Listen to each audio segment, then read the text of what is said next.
This program is presented by Birch Gold Group, the precious metal IRA specialists.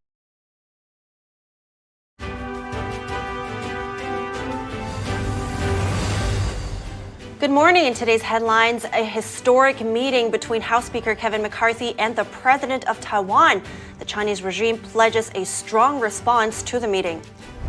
A serious contender enters the 2024 Democratic nomination pool. One of the most powerful names in American politics files his paperwork to run for president. Over 600 sexual abuse victims. An incriminating report from the Maryland Attorney General's office points an accusing finger at the Catholic Church. The latest on the killing of Cash App founder Bob Lee. Find out what San Francisco's police chief had to say yesterday about the murder. And a new bill in California has people in an uproar. Critics are calling it state-sanctioned kidnapping. We spoke with California attorney Aaron Friday. Have you ever stared out the window of a concrete office and longed for a change? We have a story of a woman who took a leap of faith into the great outdoors.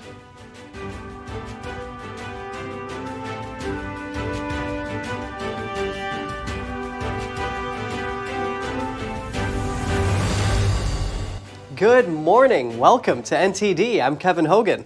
Good morning, everyone. I'm Evelyn Lee. Today is Thursday, April 6th. Taiwan's president met with House Speaker Kevin McCarthy yesterday. Yes, but first let's look at the latest presidential candidate to enter the 2024 race. If he chooses to run again, President Biden is going to get some competition for the Democratic nomination from one of the most powerful names in American politics. Robert F. Kennedy Jr. filed paperwork with the Federal Election Commission yesterday. He'll be entering the 2024 presidential race. The 69-year-old is best known for his positions on environmental law and vaccine safety. He's opposed many policies of the current administration, particularly those related to COVID-19. Social media platforms like Instagram have censored him from speaking against the vaccines. He's been critical of Big Pharma and the CIA. He has proposed the creation of a separate oversight body to fix the agency. The Democratic candidate is the son of late Senator Robert Kennedy, who was assassinated when running for president in 1968. President John F. Kennedy was his uncle, who was assassinated in 1963. Kennedy says he will be focusing his campaign on the values Americans have in common, not on the issues that divide them. House Speaker Kevin McCarthy welcomed Taiwanese President Tsai for a historic meeting in California yesterday. The meeting took place despite threats from the Chinese regime. Here's the story. House Speaker Kevin McCarthy met with Taiwan's President Tsai at the Ronald Reagan Presidential Library in Simi Valley, California on Wednesday. McCarthy said they had a very productive discussion on ways to further the bonds between the U.S. and Taiwan. We must continue the arms sales to Taiwan and make sure such sales reach Taiwan on a very timely basis. Second, we must strengthen our economic cooperation, particularly with trade and technology. Third, we must continue to promote our shared values on the world stage. McCarthy is the most senior U.S. official to meet a Taiwanese leader on American soil since 1979. He said America's support for Taiwan will remain resolute, unwavering, and bipartisan. A reporter asked him if he's worried the meeting will escalate tensions with the Chinese regime. It is not our intention to escalate. We want to continue to build and foster democracy and freedom. The Chinese regime claims Taiwan is part of its territory, despite having never controlled the island. Tsai mentioned her approach to Taiwan-China relations in her speech after the meeting. In a discussion with congressional leaders this morning, I reiterated Taiwan's commitment to defending the peaceful status quo.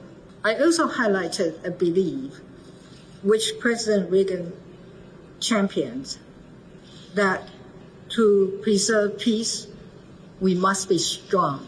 A bipartisan group of congressional members took part in the meeting, including Congressman Pete Aguilar, chair of the House Democratic Caucus. I told President Tsai that the House Democrats will never abandon this relationship and will work hand in glove with the Biden administration to affirm our commitment because we understand the unique role and vital role that Taiwan plays in the region. The Chinese regime has pledged a sharp response to the meeting. When then House Speaker Nancy Pelosi visited Taiwan last August, the CCP responded with its largest live fire drills in decades. So what kind of a response do we expect to see then, and what's the significance of this meeting? Let's bring in retired Colonel John Mills for more on this. He's also a senior fellow at the Center for Security Policy. Good morning, John. First, let's take a look at the context we're in at the moment. So are we in a second world war? And then, of course, what's the significance of this meeting in light of that? Yeah, good morning, Evelyn. McCarthy as number 3 in the order of precedence for the country. That this is pretty significant. Being held at the Reagan Library, a beautiful facility, and with a very powerful congressional delegation, bipartisan, sends a strong message. And along with the 2023 National Defense Authorization Act that was filled with very strong statements of support for Taiwan, including essentially a World War II style lend-lease program of multiple $billion, $10 billion, $2 to $3 billion a year for 5 years. This will help build deterrence capacity. So I think it's a strong message. And along with us finalizing the agreement with the Philippines on return to basing in the north of Luzon, which secures the left shoulder of Taiwan.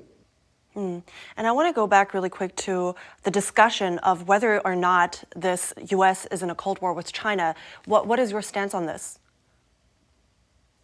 Well, clearly we're in a Cold War that is potentially going to kick off soon. The Chinese are attempting to build capacity to actually invade the island. They've never conducted an amphibious invasion.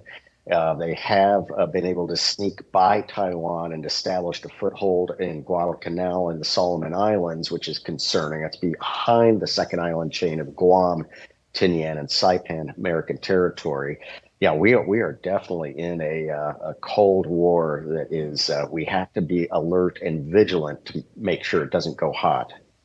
So do you think this is generally being recognized by the U.S. then, that we are in fact in a Cold War? And do we see bipartisan cooperation in handling this issue? Well, we do have very strong bipartisan support for Taiwan. It was in the National Defense Authorization Act. I urge everybody to read a copy of that. It was just replete with strong statements of support, essentially updating the 1979 Taiwan Relations Act and making it more clear that we will defend Taiwan if China attempts an actual invasion.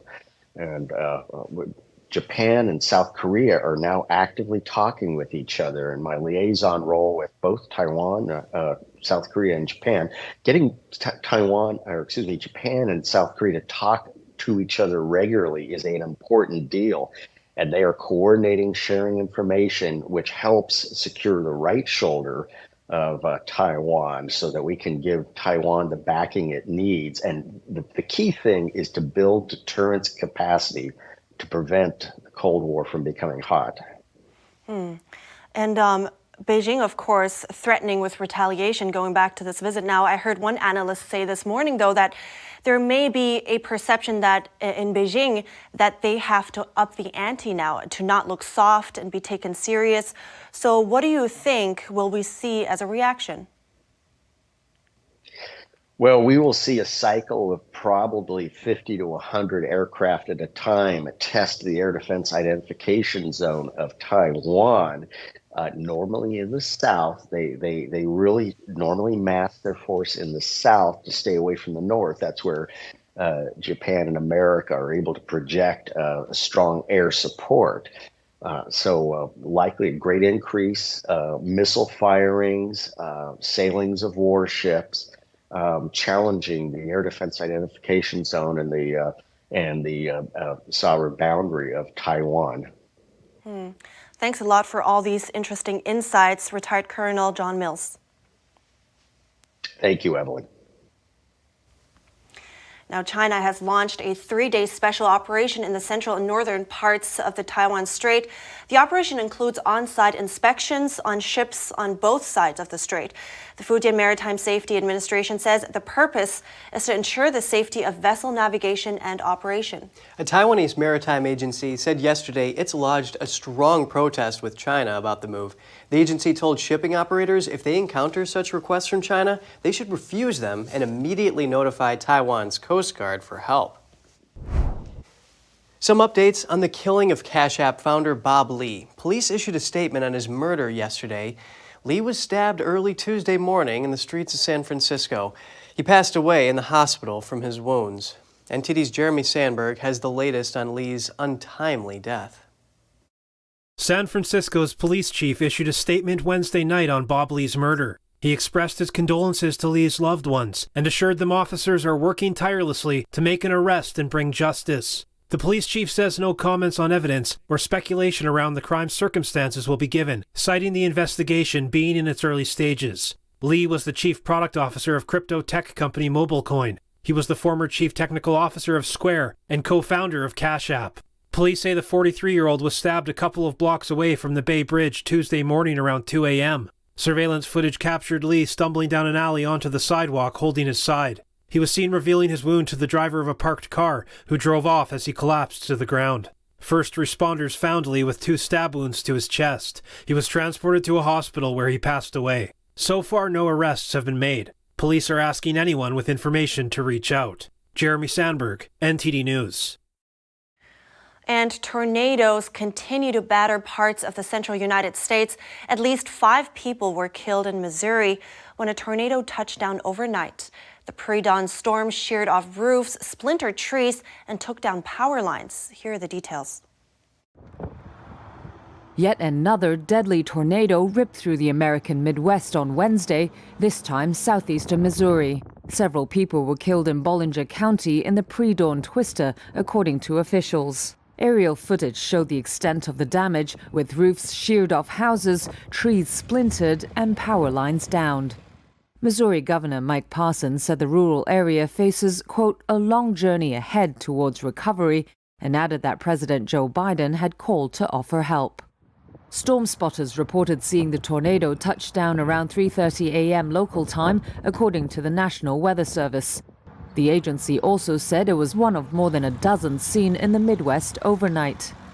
The twister struck amid a series of violent storms sweeping through the South and Midwest. On Tuesday, dramatic eyewitness video captured the moment a tornado whipped through a field in Iowa. Oh my God!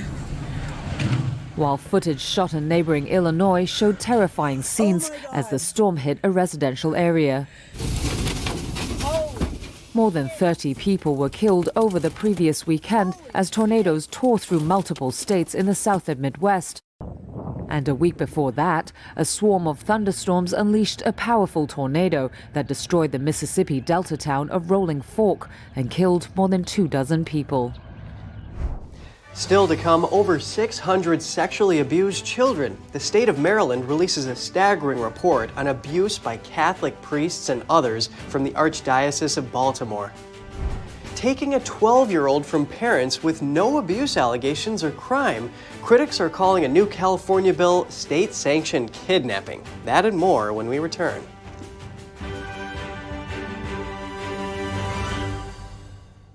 It's just clear as day. The media, whether it's broadcast, cable, or print media, has become extremely biased. And I started looking online for alternative ways to get information. And I saw an ad for a free trial. And I looked at it and I said, Epoch Times. I mean, come on, this is end of days type of stuff. I mean, what are they going to be talking about here? And I said, well, it's a free trial. Let me dig in. Is it giving me both sides? Is it giving me an objective point of view here? I have looked for opportunities to see where they might be biased, and I don't find it. It has given me a level of trust in media that I didn't think I'd ever get back. I love the Epoch Times because it has renewed my faith in the idea that a reliable, responsible, non-biased source of information is available. And I can say that I love it because of that.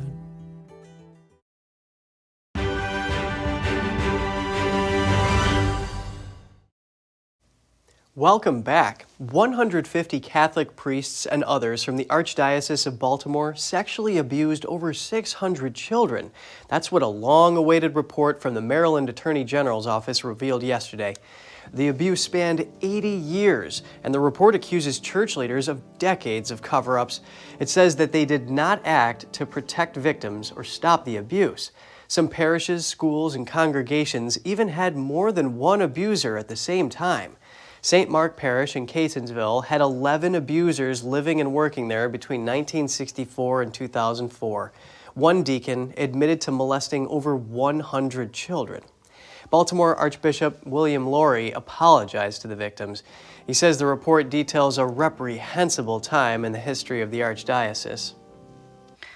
Maryland passed a bill on Wednesday to end a statute of limitations on lawsuits connected to abuse. It was sent to Governor Wes Moore, who has said he supports it. Baltimore Archdiocese says it has paid over $13 million in connection with abuse.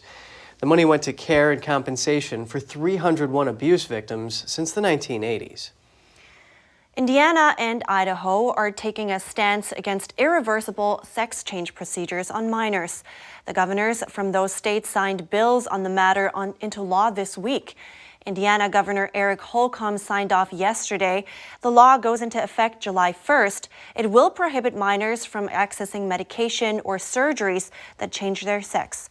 Those currently taking such medications will have to stop by the end of the year. Doctors that violate the law will be disciplined by a licensing board. Idaho Governor Brad Little signed a bill Tuesday evening that criminalizes the procedures on minors. It takes effect in January next year. The new law will make it a felony to provide hormones, puberty blockers, or other sex change procedures to people under the age of 18. The ACLU is suing over the laws. And Kansas is banning transgender athletes from girls' and women's sports. Governor Laura Kelly tried to veto the ban, but lawmakers in the state's House and Senate reached a 2/3 majority to override it. The bill was passed yesterday. It was the governor's third veto in 3 years of a bill to ban transgender athletes. The ban will apply from kindergarten to college and takes effect on July 1st. Kansas lawmakers are also pursuing laws to end sex change procedures for minors. They also want to restrict restroom use and bar people from changing their name or gender on their driver's licenses. That measure passed the state Senate on Tuesday. Governor Kelly is expected to veto it. State-sanctioned kidnapping. That's what critics are calling a new California bill.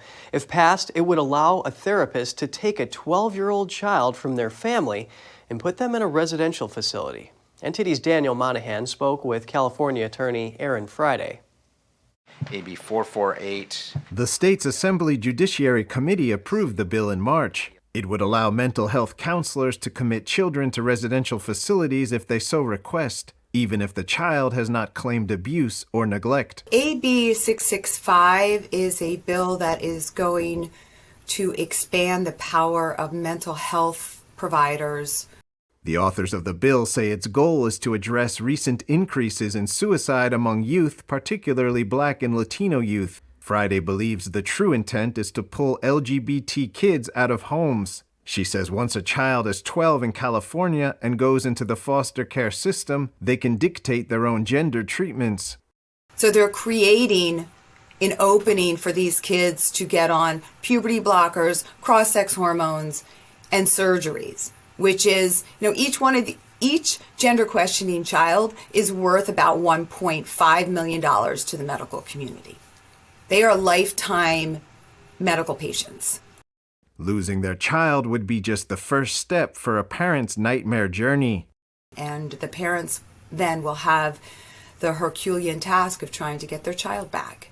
But once the child's in the facility, how does the child get out? The parent has to fight and prove themselves to be fit parents. That's the opposite of our laws in the United States. And the 12-year-old put into such a facility could be in for a rude awakening. These facilities are underfunded. The workers there get paid minimum wage. They're unlocked. They can be filled with other children who are violent with severe mental health issues. Friday says the fact that drug dealers and traffickers hang around such places is well known. The attorney, who is a longtime Democrat, says the rights of parents are under assault nationwide.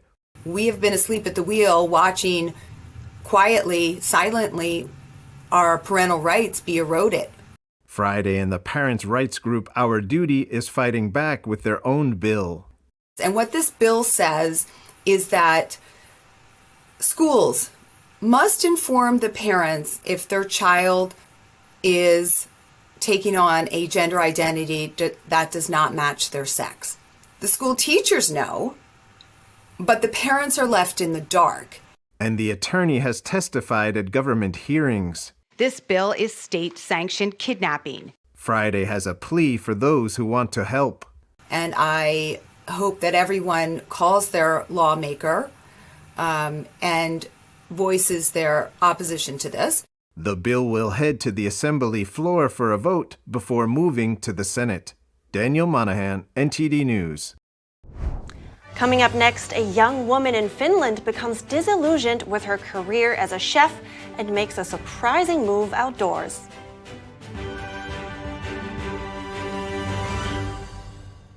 This is Stephen K. Bannon. I urge you to protect your savings from inflation by diversifying into a physical gold IRA from Birch Gold Group. Simply text the word NTD to 989898 and you'll get a free info kit on gold IRAs explaining everything. Communism is evil. Oh, come on. Listen, if you're as tired of the censorship as I am, I've actually got good news for you. Check out epictv.com. It's a brand new censorship-free video platform where you can find not only my show, but other deep documentaries, great programs, and honest movies that bring you the news without all the spin and the fake narratives. So, I'll see you there. Got a new house.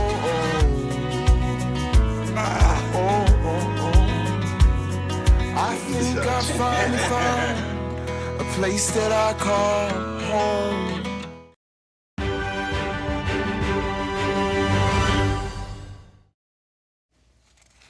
Welcome back. From art to poetry and literature, the majesty of the great outdoors has always been a source of inspiration for mankind.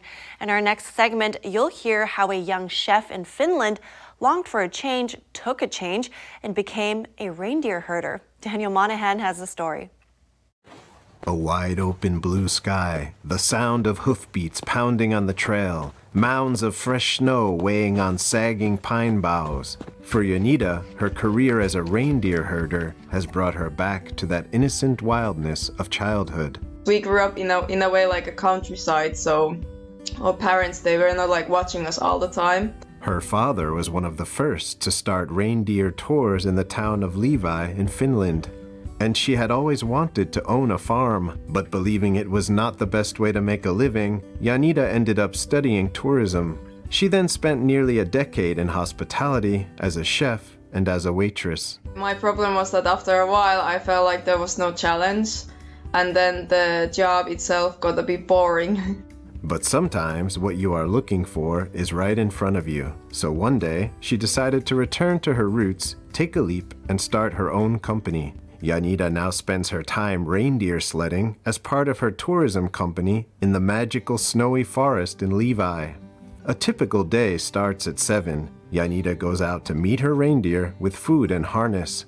She collects berries and makes hay for the animals. Janita says if you're a dog person, you might not like reindeer. Reindeers are like cats, so their personalities are a bit like, some of them are really curious, some of them are really social, don't mind to come close, and then there is the kind of reindeer that they don't want to come close to people and they rather be by themselves. It's like cats. In the spring, the reindeer are released back into the wild to prepare for the winter season. They don't do well in captivity and need a varied diet. Family and friends first wondered whether the path she chose was the right one. But Janita says people telling her she can't do something makes her try even harder. And then it goes like to the point that you need to kind of fake it till you make it. So like I'm not always like good. I fail all the time, and like but you need to be kind of really stubborn and you just keep going. I always say to people that I have a patience to wait for years for something to become amazing. Does Yanita have any advice for someone thinking about making their own dream come true? I feel like the best way to actually learn something is just by doing it. Yanita says you may fail many times, but those are just stepping stones on the way to mastery. Minus 35 degrees, did you catch that? And I thought New York got cold, but it definitely looks very beautiful over there in the snow. Oh, I know, it sure does. And you know, that reindeer sledding, that looks like a blast. Yeah. I never knew reindeer were like cats, though. Yeah, that's an awesome piece of information. I'm so happy for her that she went for it, really. Yeah. Well, and you know, that log cabin construction, did you see that? It's so authentic. Yes, Really indeed. nice, keep you nice and cozy. And you know, that job sounds really difficult. It just seems like you need a lot of tenacity to get that done. Yeah. I agree with that. And a Filipino toy maker has created a unique way to help grieving owners who have lost their pets by creating lifelike replicas of them. Let's take a look. After his pet golden retriever passed away, Filipino toy maker David Tan wanted to find a way to remember his beloved pet. I loved her dearly, and she passed away in 2019. Now, since I was doing plush toys at the time, I asked my pattern maker, hey, as a way of remembering my, my beloved pet, can you try making a realistic clone of her? It sparked the idea of creating lifelike replicas for other pet owners who struggle to cope with similar losses. Along with his team of 20 employees, he receives local and international commissions for the pet plushies. Customers send details and measurements of the animal along with pictures and videos for Tan's team to use as a reference. So as you can see here, this is a picture sent to us from one of our customers. And from there, our airbrusher is carefully airbrushing all the little markings on the pet while he's looking at the picture from the customer. So this process takes around 20-30 minutes, depending on the complexity of the pet. Each plushie takes about 2 days to make. Tan says one crucial aspect is that they are using the same fabric as is used for teddy bears. One of the things I like to say is that we're not taxidermy, so it removes that ick factor, right? Like, we're not actually using the real skin of the pet. You know, this is actually 100% genuinely a stuffed toy. Tan says it's the physical aspect that helps his customers overcome the sorrow. So, yun, pagka pinupuntahan ko Every time I see it, especially when I touch it, the memories flash back to me. I remember the joy I felt when he was still with us. Nung kapiling namin siya. Tan and his team receive hundreds of orders every month. Each custom-made replica costs around $65, which for many is but a small price to pay for the comfort and joy they receive in return. Cost MNS, NTD News. They look great. Yes, what a unique art form. That's true, yeah. Incredible. All right, we want to end it here. We'd love to hear from you before you go. Write us at goodmorning@ntd.com if you have anything to share with us. And also stay tuned for our coverage on the banking crisis at noon today. We'll give you some updates. All right, thanks for watching. I'm Evelyn Lee. And I'm Kevin Hogan.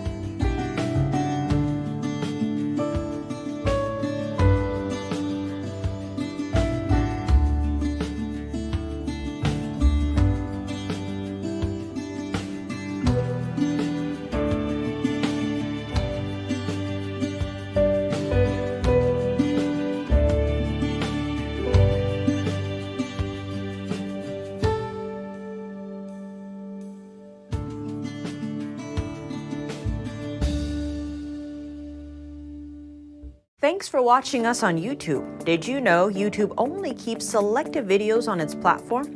So if you want to make sure you get the full picture, just subscribe to our newsletter. Go to newsletter.ntd.com and sign up. It's free.